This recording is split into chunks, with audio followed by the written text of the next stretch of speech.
There are massive traffic jams at various border posts as travelers head back home. It's nothing new, but it seems COVID-19 checks are adding to the congestion.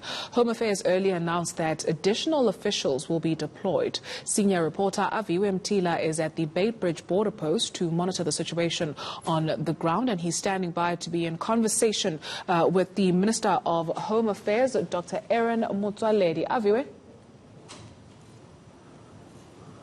Certainly, Dudu. We just did a walkabout with the minister, even going into that Beitbridge border across that infested river there. We saw a shocking scene, really. Gives an idea of how many undocumented South Africans, or I beg your pardon, Zimbabweans, are in the country. We saw more than a dozen essentially just doing cat and mouse between them and the SANDF officials trying to enter the country. It was something out of a movie, going down that bridge with a rope.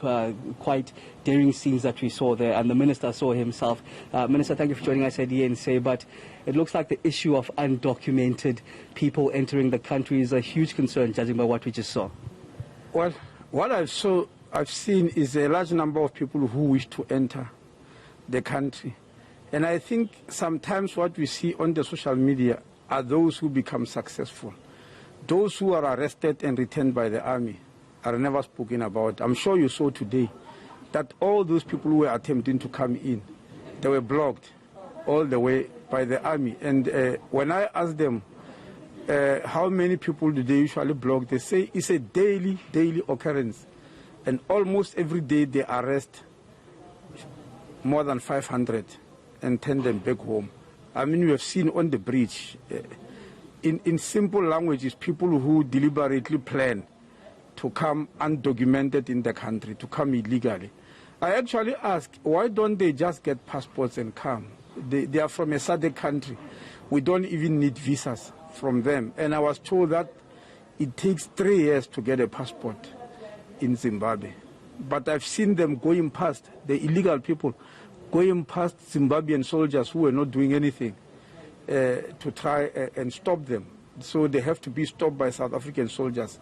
And which we said at 5 o'clock, the army is meeting, because remember we announced that we need to fortify their actions by sending 60 immigration officials to come and help. They will be coming, and the army is going to receive a helicopter and a fixed wing. SARS has already given them, borrowed them, lend them, a boat, you know, and the SARS has ordered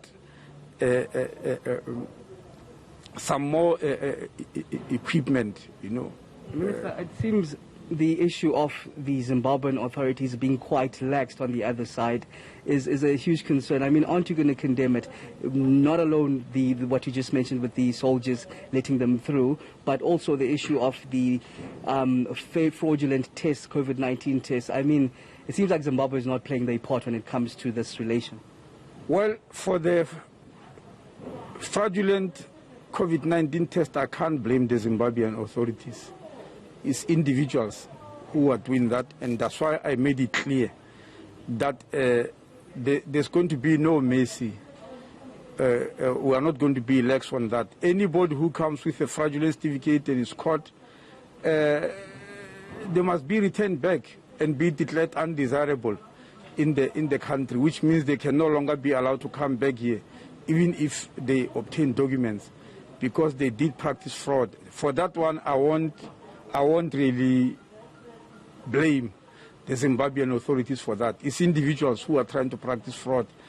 I am talking here of people who are crossing the bridge there, who wants to come in South Africa with no form of documentation at all, who have passed through where the Zimbabwean soldiers are based and coming here, and they are returned by South African soldiers. Then what happens, Minister, after the 14th of January, when the manpower that you've deployed now is then taken away? Plans to go forward, because we see the border is not as tight as it's supposed to be. Well, we have deployed extra people for 14 days.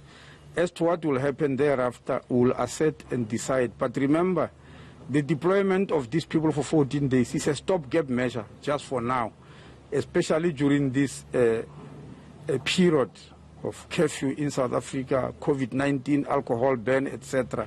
It's a stopgap measure. You are aware that the president has already assigned it into law, the Border Management Authority, which must be headed by a commissioner who will be at the same level as the commissioner of police, but the job is for the border only.